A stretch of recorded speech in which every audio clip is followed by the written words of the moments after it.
Here is what you need to understand before anything else this weekend. What is happening right now on this Saturday in the Strait of Hormuz has directly shaped the Monday morning oil open every single week since March 4th. Not once did a major weekend development fail to move oil prices sharply by the time the New York Mercantile Exchange opened on Monday. Not once. The pattern has been brutally consistent across 8 consecutive weekends. And this Saturday, April the 25th, 2026, that pattern is not simply repeating. It is escalating into the most complex and most dangerous setup since the war began on February 28th. So let me give you the full picture of what happened this week and what is happening right now, because the hidden ledger of this crisis, the one this series has been tracking through every major turn, has just produced its most concentrated and most consequential weekend setup since the conflict began. Last Friday, April 17th, Iran's foreign minister declared the Strait of Hormuz fully open to commercial traffic. Oil prices dropped more than 10% in a single session. The S&P 500 surged. Shipping companies announced that transit would resume. Financial media said the relief rally made sense and that the worst of the energy shock was behind us. But then Saturday, April 19th, happened. Iranian Revolutionary Guard gunboats fired on a tanker in the Strait of Hormuz. A container ship was hit by an unknown projectile. The United Kingdom Maritime Trade Operations Center confirmed both attacks. Iran said the strait was closed again only hours after declaring it open. Trump called Iran's actions a total violation of the ceasefire. The United States Navy fired on an Iranian container ship in the Gulf of Oman. United States Marines took custody of the vessel. It was the first ship seized since the naval blockade went into effect on April 13th. By Sunday, April 20th, Trump had renewed threats to blow up every power plant and bridge in Iran if its leaders did not accept a deal. Then Monday came. Oil prices surged 7%. WTI closed at $89.61 per barrel. Brent closed at $95.48 per barrel. Everything the Friday relief rally had given back was immediately taken back by the market. And then, on Tuesday, April 22nd, Trump extended the ceasefire indefinitely to give Iran time to submit a new peace proposal. On Thursday, April 24th, crude oil rose back to over $105 per barrel as a United States-sanctioned supertanker transited the Strait of Hormuz despite the naval blockade. As of this morning, Saturday, April 25th, the Strait of Hormuz remains functionally closed. The United States naval blockade of Iranian ports continues. Iran has seized 2 MSC container ships. The United States has captured 3 Iranian vessels and forced 31 Iranian ships to return to port. Negotiations are scheduled for Islamabad. The ceasefire Trump extended indefinitely has already been described by Iran's Revolutionary Guard as compatible with their continued control of the strait. And Brent crude is trading at over $105 per barrel, with oil analysts warning that without sustained restoration of Hormuz flows, prices may need to rise even further to curb demand. That is the full current picture. And that summa noi, it is a picture that makes this weekend's Saturday Chokepoint uniquely dangerous for the Monday oil open. Now, let me show you why. Start with the specific mechanism that makes Saturday configurations in the Strait of Hormuz so important for Monday oil opens. Because this is a market structure fact most investors do not understand, and it explains why the weekend has repeatedly become the most consequential trading window of the entire Iran war crisis. Oil futures markets are closed from Friday evening through Sunday evening. During that window, 42 hours of continuous geopolitical risk build up with no price mechanism to absorb it, no trading screen to signal it, and no market price to digest it. Every development in the Strait of Hormuz accumulates in that gap. Every tanker attack, every diplomatic statement, every troop movement, every shipowner decision about whether to attempt transit, all of it builds between the Friday close and the Sunday open. Then, when the oil futures market reopens on Sunday evening, the accumulated weekend developments price themselves simultaneously into the first available futures contract. That is why Sunday evening and Monday morning oil opens have been the most volatile moments in global energy markets every week since March 4th, when Hormuz was effectively closed.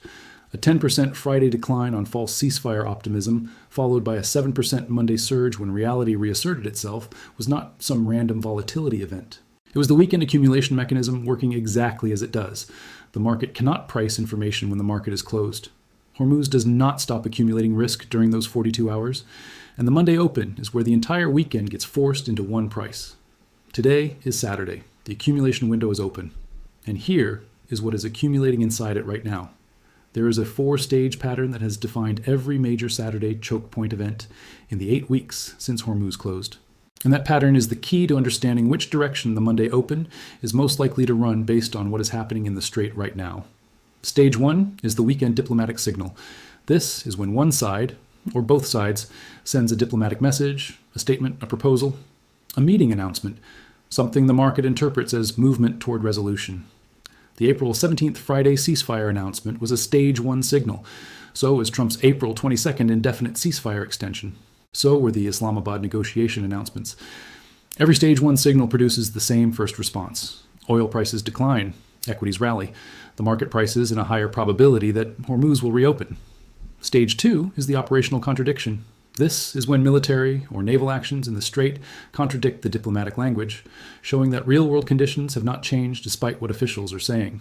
The Iranian gunboat attack after the declared ceasefire was a Stage 2 event.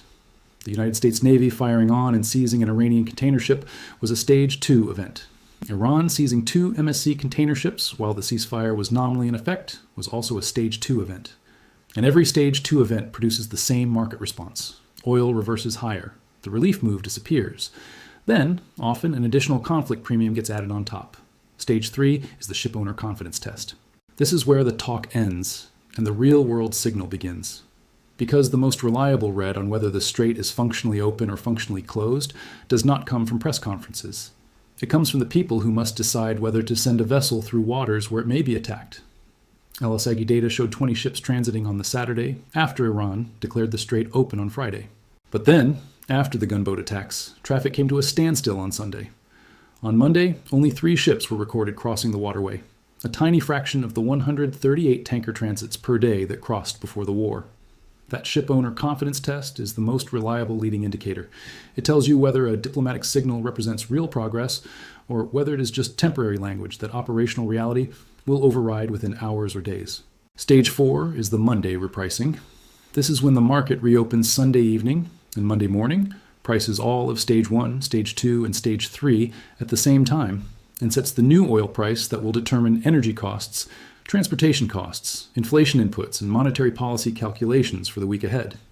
8 consecutive weeks of Stage 4 repricings have produced a pattern that is statistically unmistakable. Optimistic diplomatic signals create Friday declines. Those declines are then completely reversed by Monday, because the operational contradiction of a functionally closed strait overwhelms the optimistic language. The people who sold oil on the Friday relief rally and bought it back on Monday have done so 8 consecutive times in 8 consecutive weeks. The people who bought on the Monday repricing after each relief rally and held through the next Friday participated in the oil price trajectory that took Brent from $72 on February 27th to a peak of nearly $120 and back to approximately $105 today. But this is not just about the past 8 weeks. This Saturday chokepoint pattern has deep historical roots. Geopolitical weekend gaps in oil markets have repeatedly resolved at the Monday open, because the mechanism existed long before this Iran war. The first example is August 2nd, 1990, on the Saturday that Iraq invaded Kuwait. Global oil markets were closed for the weekend when Iraqi tanks crossed the Kuwaiti border at 2 in the morning local time. By the time oil futures reopened Sunday evening, Kuwait's oil production of 2 million barrels per day was offline, and geopolitical risk to Saudi Arabia's production was being priced all at once. WTI surged from approximately $21 per barrel to $28 per barrel, a 33% increase in the first week of trading after the invasion. The weekend gap accumulation mechanism produced the largest single-week oil price move in the market's history at that point. The people who held oil exposure through that weekend captured the full move at the Sunday open. The people who had reduced exposure on Friday because the market seemed quiet did not. Check verified. Undeniable. The second example is February 24th, 2022, when Russia invaded Ukraine at 5 in the morning, local time on Thursday, February 24th. Pre-invasion intelligence had been accumulating for weeks. NATO allies had warned that an invasion was imminent, but oil markets had not fully priced the invasion because the invasion was still uncertain until it actually happened. WTI surged from approximately $92 per barrel to a peak of $130 per barrel in the weeks following the invasion, with the first Monday open after the invasion producing an immediate surge. The people who held energy sector positions through that weekend captured the move. The broader market, which had been pricing a ceasefire and diplomatic resolution scenario through the preceding weekend, experienced the full repricing as a surprise on the Monday open. The third and most directly applicable example is Friday, April 17th through Monday, April 20th of this year, 2026. On Friday, April 17th, Iran declared the Strait open. Oil fell 11%. Stock indexes soared. Shipping companies announced transit resumption. The market priced the resolution scenario. Then Saturday, April 19th arrived. Gunboats fired on tankers. The United States Navy seized an Iranian vessel. Iran declared the strait closed again within 24 hours of declaring it open. Traffic on Saturday briefly reached 20 ships before falling to 3 on Sunday after the attacks. On Monday, April 21st, WTI surged nearly 7%. Brent surged 5.6%. The 11% Friday decline was almost entirely reversed in a single Monday session. The people who sold oil on Friday's relief rally and bought equities lost the full spread between their relief price and the Monday repricing price. The people who understood the Saturday chokepoint pattern held their energy positions through the weekend and participated in the Monday repricing. That is not a prediction about this weekend. It is a historical pattern that has repeated 8 consecutive times. And this Saturday's configuration is more complex and more dangerous than any of the previous 7, for specific reasons the data makes clear. This is the moment to understand the current setup. The first complicating factor is the ceasefire extension paradox. Trump has extended the ceasefire indefinitely. Iran has not formally rejected the extension. But Iran's Revolutionary Guard has simultaneously stated that if the United States maintains its naval blockade of the strait will be completely closed. From Iran's perspective, that is not a contradiction. It is a coherent negotiating stance. Iran is saying the ceasefire covers military strikes on Iranian territory. The naval blockade of Iranian ports is separate. Iran views that blockade as an economic act of war, one that justifies continued Iranian control of Hormuz transit. The market does not know how to price an indefinite ceasefire that, in Iran's reading, is still compatible with a closed strait. That ambiguity is what is producing the $105 per barrel Brent price as of this morning. It is neither the $10 to $20 below current prices that a genuine reopening could produce, according to commodity analyst Rory Johnston's estimate, nor the $20 above current prices that a full ceasefire breakdown and renewed strikes on Iranian infrastructure would likely produce. The market is sitting at the midpoint of a range where both extremes are plausible and both extremes are dangerous. The second complicating factor is the United States Energy Secretary's messaging reversal. On the weekend of April 19th, Energy Secretary Chris Wright said oil prices would remain elevated through 2027. By Monday, Trump had publicly contradicted Wright, insisting prices would decline as soon as a deal was secured. Wright then told a Senate panel he did not know the future of energy prices and suggested retail gasoline prices had peaked about a week earlier.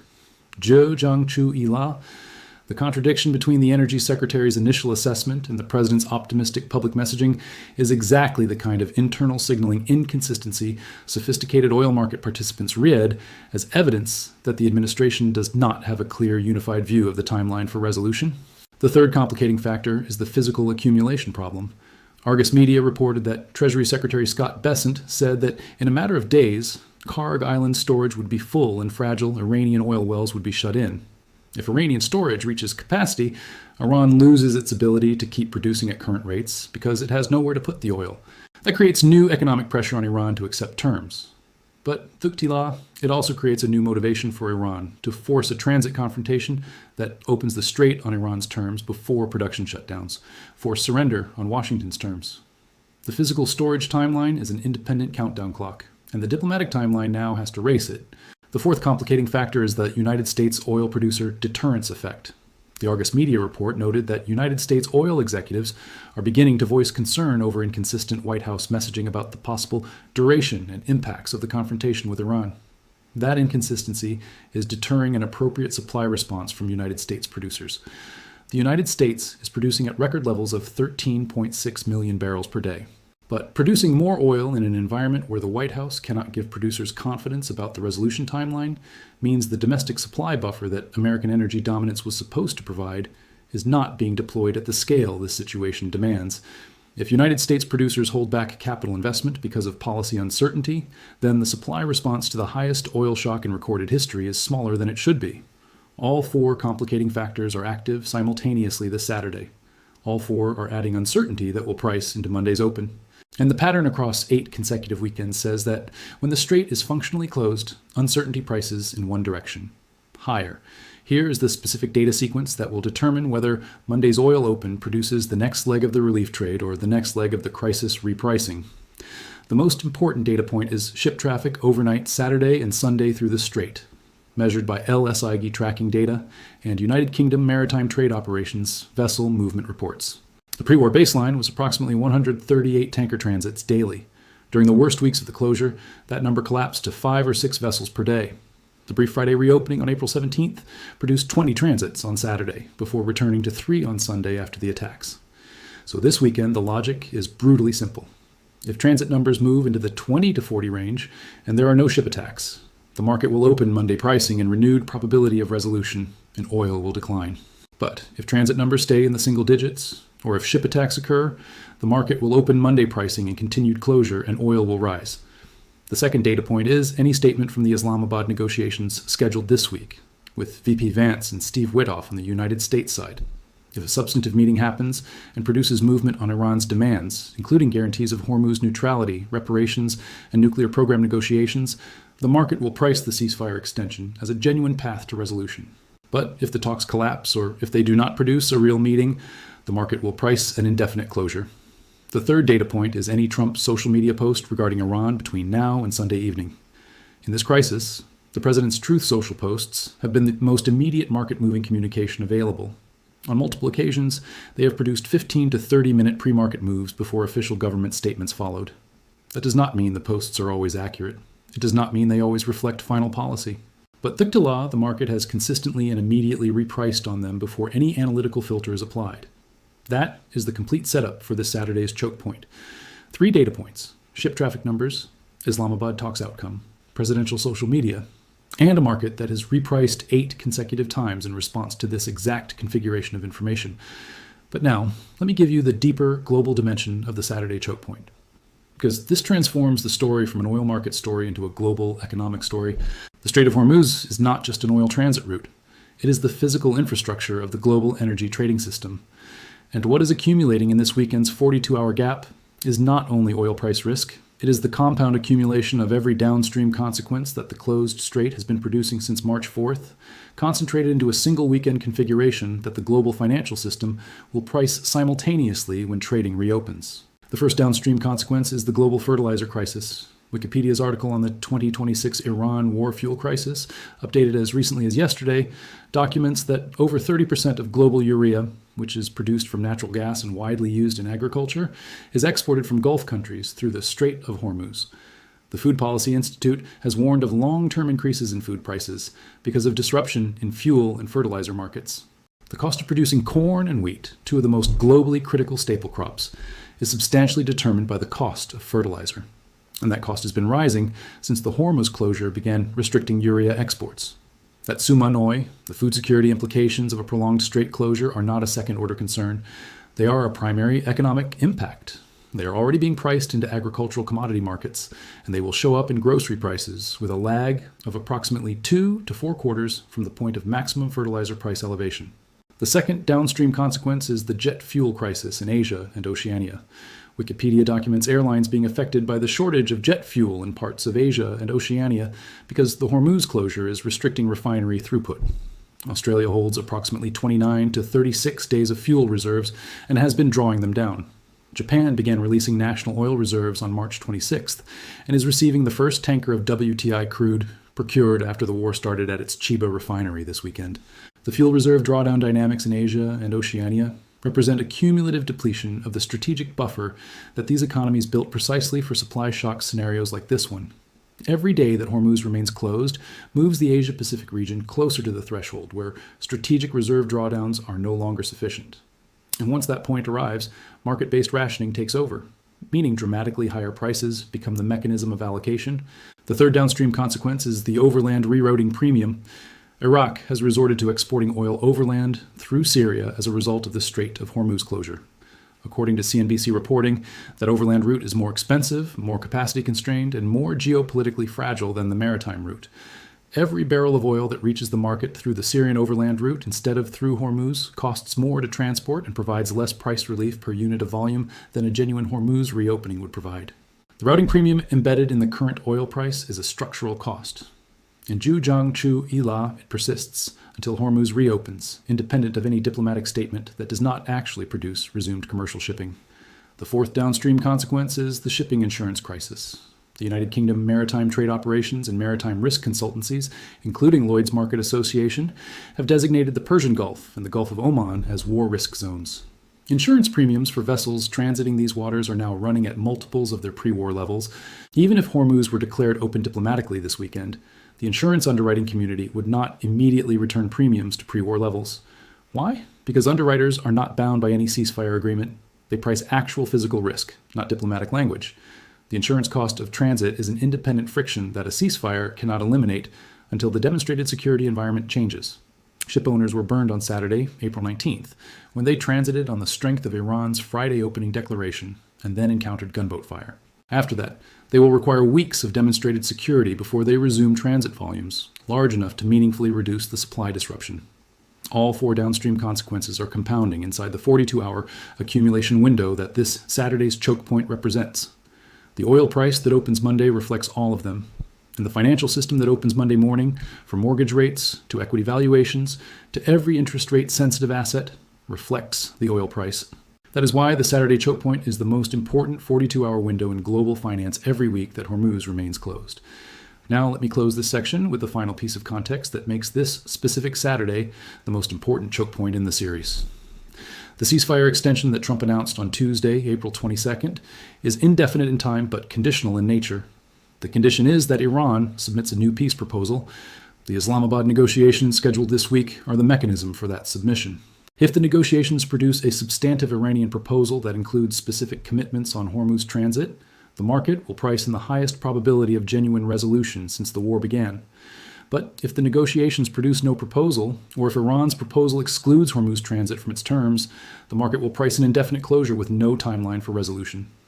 Trump's statement that the United States would extend the ceasefire until Iran's proposal is submitted means the ceasefire itself has an implicit expiration tied to Iran's negotiating responsiveness. If Iran believes it holds the upper hand, as its Revolutionary Guard statement suggests, it has an incentive to delay the proposal submission and maintain the status quo of Hormuz control without formal closure. Meanwhile, the United States blockade of Iranian ports applies economic pressure through the Karg Island storage-fill timeline documented by Besant. But that is a game of economic attrition between two sides who each believe time is on their side. Iran believes the Karg storage issue is manageable and that United States public pressure from $4 per gallon gasoline will force a negotiated settlement on Iran's terms. The United States believes Karg storage fill will force Iranian production shutdowns that create unbearable economic pressure within days. Both cannot be right. And the weekend between now and Monday is the next data point in determining which side's assessment is more accurate. The Karg Island storage level as of this Saturday morning is not publicly reported in real time, but satellite imagery services and tanker tracking data are being monitored by every major oil trader and commodity analyst right now, this morning, to determine whether Iranian storage is approaching the capacity that Besant described as days away. If that storage level crosses a critical threshold this weekend, the Monday Open will price in the economic attrition scenario's outcome. If it has not yet approached capacity, the Monday Open will price in more time for the diplomatic process. That is the Saturday choke point made as precise as the available data allows. Storage level, ship traffic number, Islamabad outcome, Trump social media feed, 4 variables, 42 hours, and the most important Monday oil open since the war began. Here is the one final dimension that makes today's Saturday choke point genuinely unprecedented in the 8-week history of this crisis. It is the specific interaction between the oil market setup and the political calendar that converges over the next 5 days. Every previous Saturday choke point in this crisis produced a Monday open into a relatively normal financial week. But this Saturday's choke point produces a Monday open into the most consequential financial week of 2026. Thursday, April 30th, brings the simultaneous release of Q1 GDP, March PCE inflation, and the Employment Cost Index. The previous Friday analysis in this series documented precisely why that triple release is the most consequential economic data morning in at least 2 years. And Zhujiang Chuila. The oil price that opens Monday morning is the starting point for every calculation those 3 data releases will interact with. If Monday's oil open is above $110 per barrel, because the Saturday choke point produced another geopolitical deterioration event, the March PCE nowcast that the Cleveland Fed is tracking will almost certainly print above 3.5% on April 30th. If the oil price is above $110, the energy pass-through into April's CPI, which will be released in mid-May, will also be elevated. If energy is above $110, the Federal Reserve's policy constraint becomes tighter. The term premium in the 30-year Treasury moves higher. The mortgage rate moves higher. And the stagflation trap becomes more fully priced into every interest rate-sensitive financial decision in the American economy. So the oil price that opens Monday is not just a commodity price.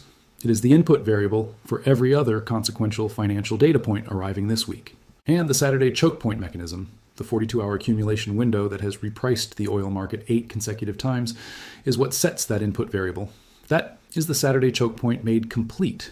Not just a weekend oil market story, it is the upstream variable that determines the downstream outcome of the most important economic week of 2026. Every part of this series has been building toward this convergence. The repo void established that the financial plumbing is under stress. The PPI pipeline established that the inflation signal is already in the data. The Friday aftermath established that April 30th is the confirmation date. And the Saturday Chokepoint establishes that the oil price determined by what happens in the next 42 hours in the Strait of Hormuz is the input that determines whether April 30th confirms or challenges the stagflation trap. 4,500 meter from Wall Street, and a body of water 21 mile wide at its narrowest point. 3 ships transited it Monday. 138 would transit it on a normal day.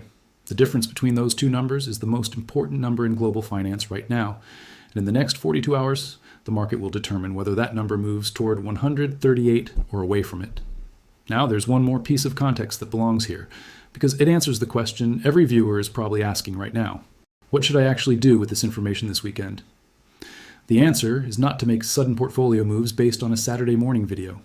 The answer is to understand the mechanism, so that whatever Monday's open delivers, you have the analytical framework to evaluate it rather than react emotionally to it. If Monday's open is 10% higher because the choke point produced another geopolitical deterioration, you now understand that this is the continuation of the pattern, not necessarily the beginning of an entirely new and larger crisis. If Monday's open is 10% lower because the Islamabad talks produced a substantive Iranian proposal, you now understand that the commodity analyst community says a $10 to $20 immediate drop from speculative unwinding is the expected first market response. But Thusai-Tala, even in a genuine reopening scenario, supply chain bottlenecks, infrastructure damage, and lingering production outages would likely keep prices anchored in the $80 to $90 range, not return them to pre-war levels below $70. And if Monday's open is flat because the weekend produces no meaningful new information, you now understand that the market is stuck in the maximum ambiguity zone. That zone sits between the ceasefire extension's diplomatic signal and the operational reality of 3 ships per day transiting a strait that normally sees 138. 3 scenarios, 3 analytical frames, all derived from the same data, all derived from the same mechanism this series has been building from the beginning. The Saturday choke point is not the conclusion of this story. It is the most recent chapter of a story that has at least 8 more consequential weeks ahead. According to commodity analyst Rory Johnston's estimate that supply chain normalization alone would take weeks even after a formal reopening. And that is why this matters now, while it is still Saturday, while the 42-hour window is still open. Because the people who understand the Saturday choke point mechanism before Monday opens are in a completely different analytical position from the people who will read the Monday morning headline and try to understand the move after it has already happened. The headline will say oil surged, or the headline will say oil fell. But it will not explain that the surge or fall was the product of a mechanism that has been running every weekend for 8 consecutive weeks and producing predictable outcomes from specific weekend input configurations. The mechanism is what matters. The headline is only the surface. This is the system behind the price. This is the structure behind the shock. This is the Saturday choke point made visible. It runs every weekend. It has produced 8 consecutive Monday repricings, and it opens again in approximately 60 hours for the most consequential Monday open of 2026. Here is the last and most sobering number in this entire analysis. 3 ships transited the Strait of Hormuz on Monday, April 21st. 138 ships per day crossed it before the war. 3 versus 138. The difference is 97.8% of normal traffic. The largest oil supply disruption in the history of the global oil market is not a headline. It is 3 ships. Every morning that the strait opens to fewer than 20 ships, the world's strategic petroleum reserve drawdowns continue. Every morning that fewer than 50 ships transit, fuel shortages in Asia and Oceania deepen. Every morning that fewer than 100 transit, the global inflation impulse from energy costs accelerates. And every morning that 3 ships cross instead of 138, the Saturday choke point mechanism is not resolved. The resolution threshold is not peace talks. It is not a ceasefire extension. It is not a presidential truth social post. The resolution threshold is when ship owners, insurance underwriters, and maritime security analysts are confident enough in the security environment to send vessels through the strait in numbers approaching the pre-war baseline. That confidence cannot be declared. It can only be demonstrated, and it must be demonstrated through the absence of attacks over a sustained period of days and weeks, not hours. The Friday, April 17th opening lasted approximately 24 hours before the Saturday attacks ended it. This weekend, the same mechanism is running again in real time. The ship traffic number Sunday morning will be the verdict. And every week that the Chokepoint runs, every week that the Strait remains closed, every week that the Monday open prices the 42-hour accumulation, the global financial system adjusts to an energy supply configuration that no model built before February 27th of this year was designed to accommodate. That is why this crisis does not take weekends off, because the Strait of Hormuz does not stop mattering when the market closes. The ships do not disappear. The risk does not pause. The storage tanks do not stop filling. The insurance premiums do not reset. And the traders, producers, governments, and households who must live with the price do not get to pretend that the 42-hour gap is empty. It is not empty. It is where the risk accumulates. It is where the next Monday open is formed. And this Saturday, that accumulation is running through the most complex and dangerous configuration since the war began.